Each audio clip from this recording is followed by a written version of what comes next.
혹시 공복 혈당이 자꾸 올라가시나요? 아니면 식후에 머리가 멍해지고 피곤하신가요? 심지어 당뇨병 진단을 받고 이제 평생 약만 먹어야 하나 걱정되시나요? 이 영상은 바로 그 고민을 해결할 단 하나의 솔루션입니다. 놀라지 마세요. 우리가 매일 하는 걷기 하나가 수십만 원짜리 당뇨약보다, 심지어 인슐린보다 더 근본적으로 혈당을 잡을 수 있다는 사실을요. 많은 분들이 이 걷기를 완전히 잘못하고 계셨기 때문에 그 효과를 전혀 못 보고 계셨던 겁니다. 안녕하세요. 저는 28년간 당뇨병과 대사질환만 연구해 오면서 오늘 제가 병원에서도 미처 자세히 알려드리지 못했던 이 걷기의 진짜 비밀을 낱낱이 공개하겠습니다. 이 영상 끝까지 보시면 여러분의 혈당 관리가 완전히 달라질 겁니다. 자, 본격적인 비밀 공개에 앞서 한 가지만 부탁드릴게요. 여러분의 건강 주치의가 되는 이 채널 구독과 좋아요, 그리고 알림 설정까지 꼭 눌러주세요.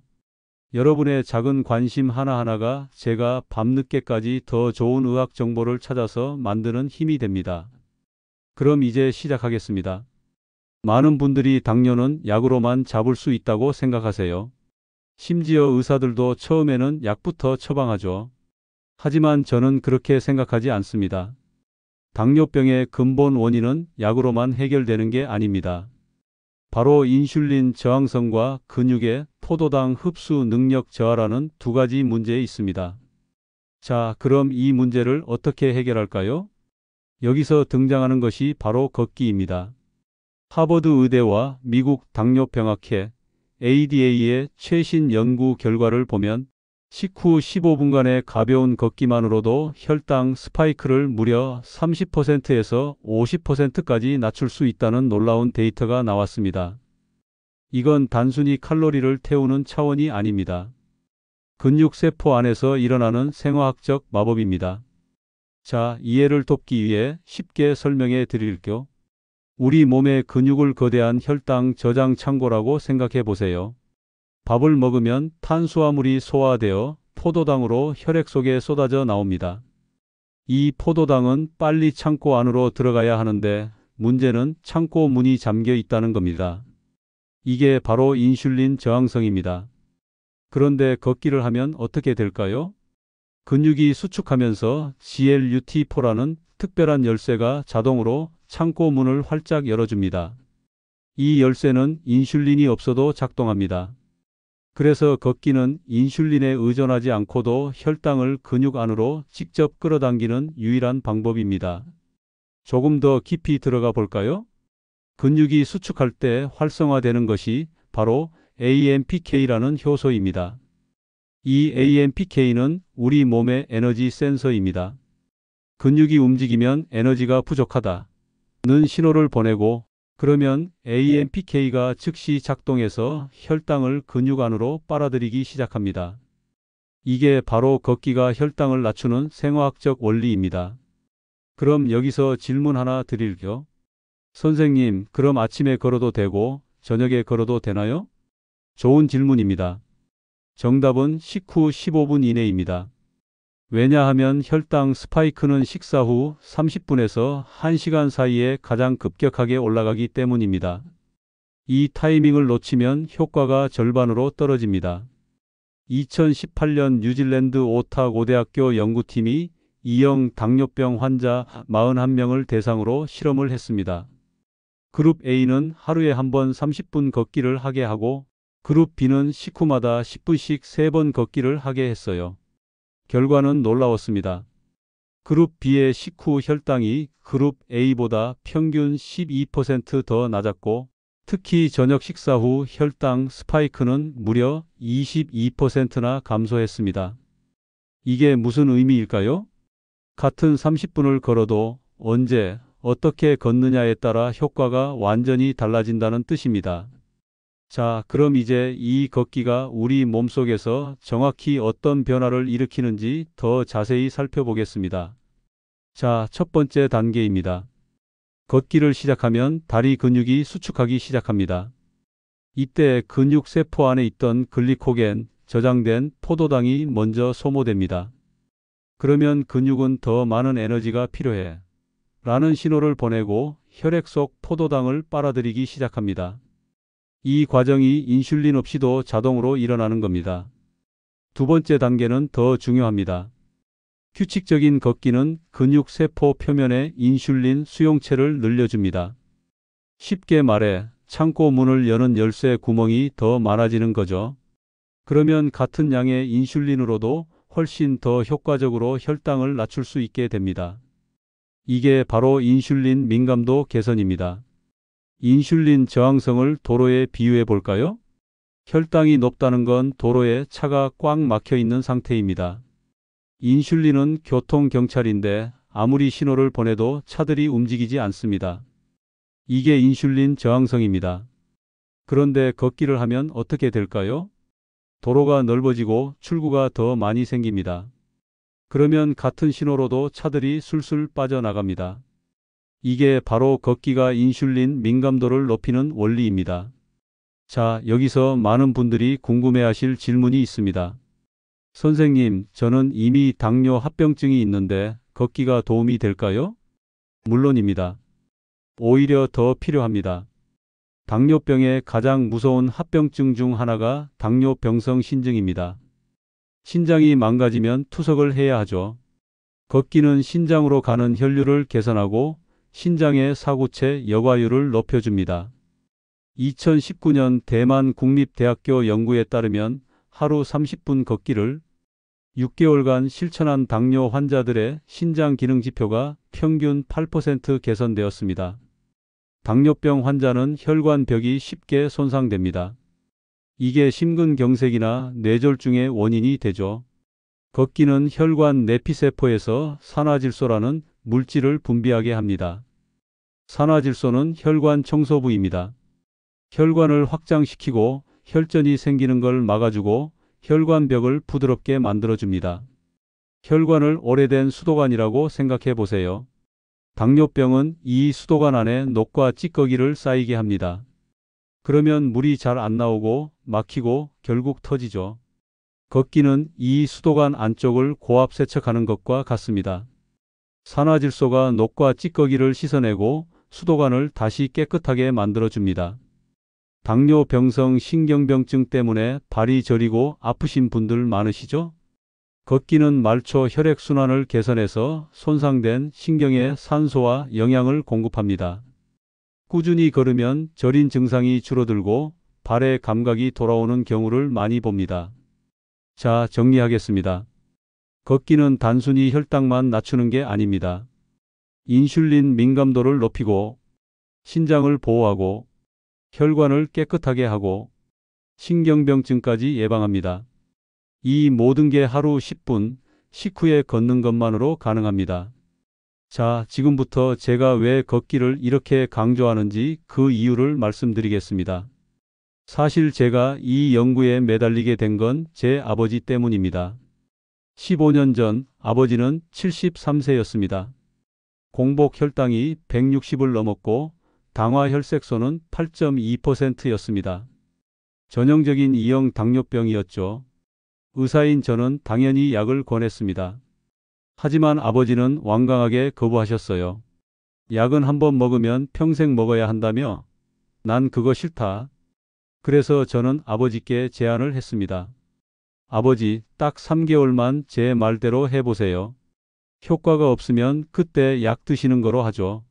제가 아버지께 드린 처방은 단 하나였습니다. 식후 15분 이내에 15분씩 걸으세요. 아침, 점심, 저녁 3번. 아버지는 반신반의하셨지만 약을 안 먹는다는 조건에 동의하셨습니다. 6주가 지났습니다. 아버지의 공복 혈당은 160에서 118로 떨어졌습니다. 당화 혈색소는 8.2%에서 6.8%로 떨어졌습니다. 가장 놀라운 건 식후 2시간 혈당이었습니다. 처음엔 240까지 올라갔는데 6주 후엔 150 정도로 안정되었습니다. 아버지는 말씀하셨습니다. 야, 이게 진짜 되네. 몸이 가벼워. 머리도 맑고. 그리고 3개월 후 아버지는 약 없이 혈당을 정상 범위로 유지하게 되셨습니다. 지금도 88세인 아버지는 매일 식후 걷기를 실천하고 계십니다. 합병증 하나 없이 건강하게 지내고 계세요.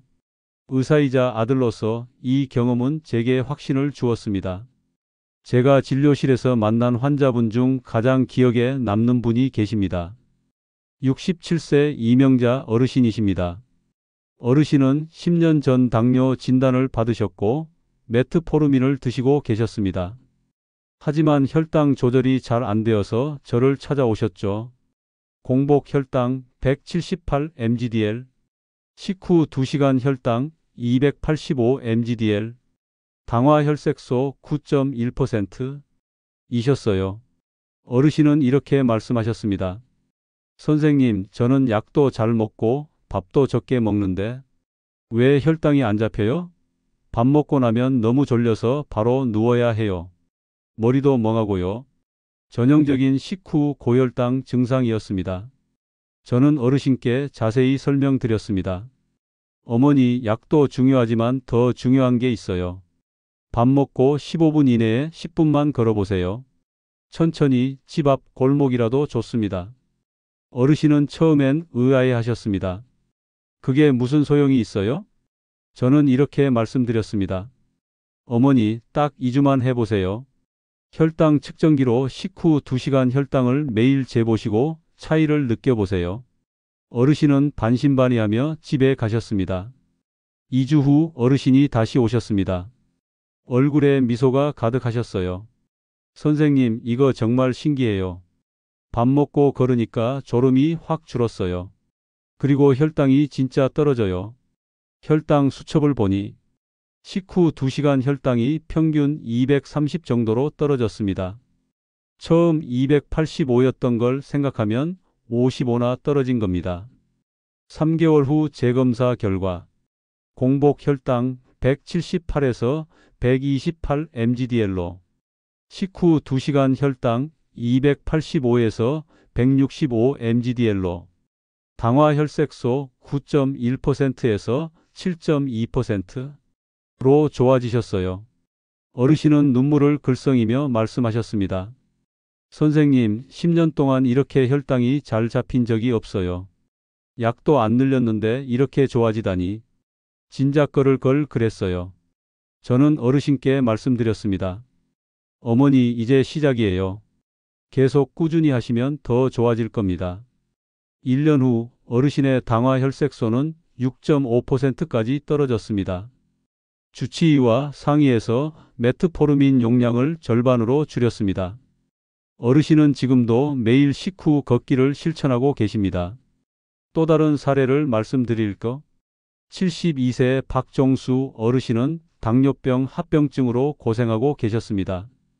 당뇨병성 신경병증으로 발이 저리고 감각이 둔하셨고, 초기 당뇨병성 신증은 단백뇨 양성이셨고, 망막병증 초기 증상도 있으셨어요. 인슐린 주사와 경구약 3가지를 복용하고 계셨어요. 어르신은 절망적이셨습니다. 선생님, 이제 투석하는 것만 남은 거 아닙니까? 저는 어르신께 말씀드렸습니다. 아닙니다. 지금부터라도 관리하면 충분히 막을 수 있습니다. 그리고 식후 걷기 프로토콜을 강력히 권했습니다. 어르신은 처음엔 회의적이셨지만 마지막 희망이라 생각하고 실천하셨습니다. 6개월 후에 단백뇨가 음성으로 전환되었고 신장 기능 지표가 7% 개선되었어요. 발저림 증상이 50% 감소하였고 당화 혈색소 8.8%에서 7.1%로 좋아지셨어요. 어르신은 감격하셨습니다. 선생님, 발이 예전보다 덜 저려요. 감각도 조금씩 돌아오는 것 같아요. 자, 지금부터가 가장 중요한 부분입니다. 걷기를 완전히 잘못하고 계신다고 제가 처음에 말씀드렸죠? 많은 분들이 그냥 걸으면 되는 거 아니에요? 라고 생각하십니다. 아닙니다. 언제, 어떻게, 얼마나 걷느냐에 따라 효과가 천지차이입니다. 가장 중요한 원칙입니다. 우선 식사 전이나 공복에 걷기는 절대 하지 마세요.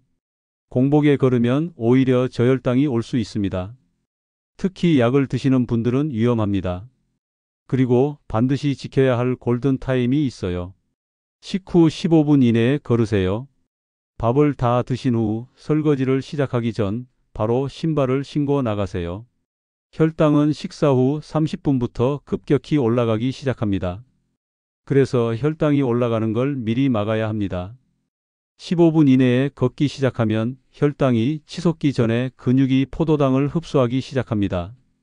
30분 후에 걸으면 이미 혈당이 올라간 후라 효과가 절반입니다. 혈당 스파이크는 홍수와 같습니다. 홍수가 나기 전에 수문을 열어서 물을 미리 빼내야 합니다. 홍수가 난 후에 물을 빼려고 하면 이미 늦습니다. 식후 15분 이내 걷기는 홍수 전에 수문을 여는 것입니다. 두 번째 원칙은 속도와 시간이 중요해요.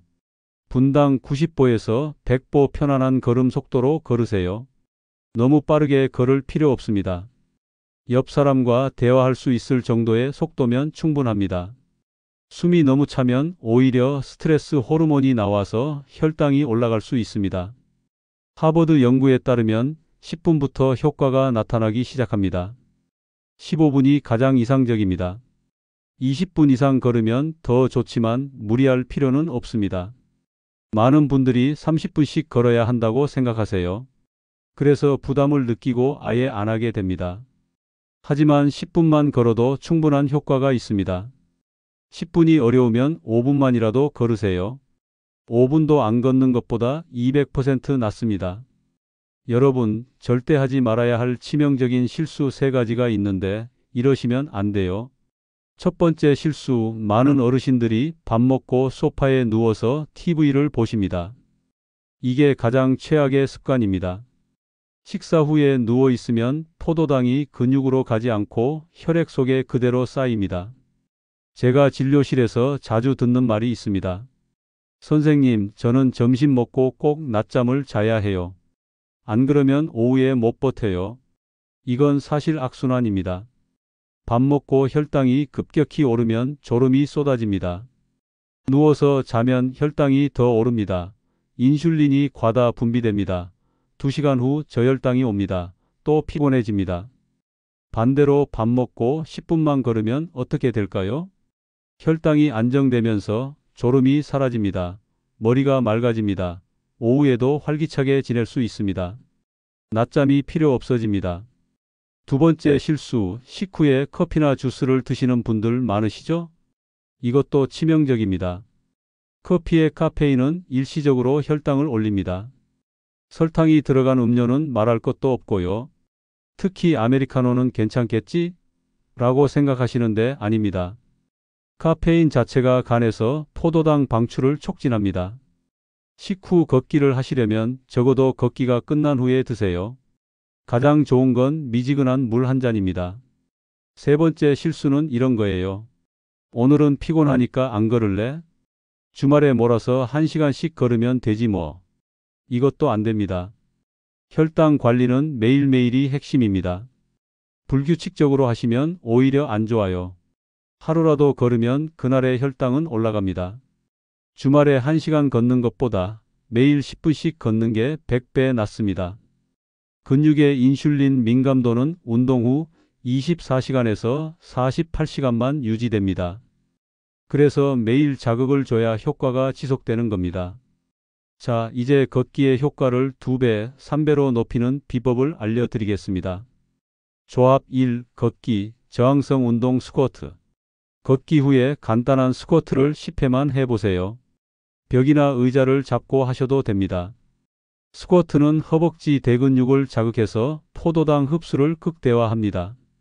제 환자 중 한 분은 걷기 후 스쿼트 10회를 추가했더니 식후 혈당이 추가로 15mgdl 더 떨어졌습니다.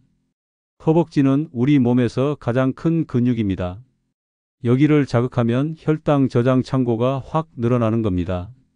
조합 2. 걷기, 식초물. 식사 직전에 식초를 탄 물을 한 잔 드시고 식후에 걸으세요. 식초의 아세트산은 탄수화물의 소화 속도를 늦춰줍니다. 애리조나 주립대 연구에 따르면 식초 섭취, 걷기를 병행하면 식후 혈당이 35%까지 낮아졌습니다. 만드는 법은 간단해요. 사과 식초 1큰술 15ml, 미지근한 물 200ml에 타서 식사 10분 전에 마시세요. 신맛이 강하면 꿀을 아주 조금 넣으셔도 됩니다. 또한 식사 순서를 바꾸는 것만으로도 효과가 있습니다. 올바른 순서는 야채 반찬, 섬유질 먼저 드시고 그 다음에 단백질 반찬, 생선, 두부, 계란, 탄수화물, 밥, 국수를 제일 나중에 드세요. 이렇게 먹고 걸으면 혈당 스파이크가 확 줄어듭니다. 코넬 의대 연구에 따르면 단백질을 먼저 먹으면 인크레틴 호르몬이 분비되어 위 배출 속도가 느려집니다. 그러면 탄수화물이 천천히 흡수되고 걷기의 효과가 더 극대화됩니다. 만약 집 근처에 계단이 있다면 평지 걷기보다 계단 오르내리기를 추천합니다. 계단은 평지보다 칼로리 소모가 3배, 근육 자극은 5배입니다. 단, 무릎이 안 좋으신 분들은 무리하지 마세요. 계단을 천천히 오르되 내려올 때는 엘리베이터를 이용하세요. 무릎 부담을 최소화하면서도 효과는 충분히 볼 수 있습니다. 선생님, 비 오는 날이나 추운 겨울에는 어떻게 해요? 좋은 질문입니다. 실내에서 할 수 있는 대체 운동을 알려드릴게요. 제자리 걷기 TV 보면서 10분간 제자리 걸음을 하세요. 계단 오르내리기, 아파트 계단 이용하세요. 의자 스쿼트, 의자에서 일어났다 앉기를 반복하여 20회 하세요. 중요한 건 무조건 움직이는 것입니다. 날씨 핑계, 바쁘다는 핑계를 대지 마세요. 10분은 누구에게나 있습니다. 그 10분이 여러분의 10년 후를 결정합니다.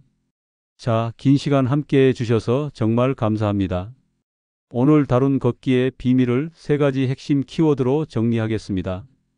첫째, 타이밍이 전부다. 식후 15분 이내에 걷기 시작하세요. 이게 골든 타임입니다. 둘째, 10분만 걸어도 효과는 충분하다. 부담 갖지 마세요. 완벽하게 하려다 아예 안 하는 것보다 조금이라도 하는 게 100배 낫습니다. 셋째, 매일매일이 핵심이다. 하루도 거르지 마세요. 주말에 몰아서 하는 것보다 매일 10분이 훨씬 강력합니다. 이 3가지만 기억하시면 됩니다. 복잡하게 생각하지 마세요. 여러분, 당뇨병은 무서운 병이지만 절대 극복 못할 병이 아닙니다. 나이가 많다고 오래 앓았다고 포기하지 마세요. 제 아버지는 73세에 시작하셨고, 이명자 어르신은 67세에 시작하셨고, 박종수 어르신은 72세에 시작하셨습니다. 지금 시작해도 늦지 않았습니다. 아니, 지금이 가장 빠른 시작입니다. 여러분의 건강은 나이가 결정하는 게 아니라 오늘의 선택이 결정합니다. 10년 후에도, 20년 후에도 여러분이 사랑하는 가족들과 함께 걷고 여행 다니고 손주들과 뛰어놀 수 있기를 진심으로 응원합니다. 그 첫걸음이 바로 오늘 저녁 밥 먹고 나서의 그 10분입니다. 이 영상이 여러분의 건강에 조금이라도 도움이 되었다면 좋아요 버튼 꾹 눌러주시고요. 댓글로 오늘부터 걷겠습니다 한마디만 남겨주세요. 여러분의 다짐이 다른 분들에게도 큰 용기가 됩니다. 다음 시간에는 오늘 이야기 나눈 걷기의 효과를 2배로 높이면서 치매까지 예방하는 걷기의 또 다른 비밀에 대해 더 깊이 있는 이야기로 찾아뵙겠습니다. 특히 뇌 건강과 기억력을 지키고 싶으신 분들은 절대 놓치지 마세요. 그럼 오늘은 여기까지입니다. 여러분, 지금 당장 신발끈 묶으세요. 오늘 저녁 식사 후 그 첫 10분을 시작하시길 바랍니다. 여러분의 건강한 내일을 진심으로 응원합니다. 구독과 알림 설정 꼭 부탁드립니다. 감사합니다. 건강하세요.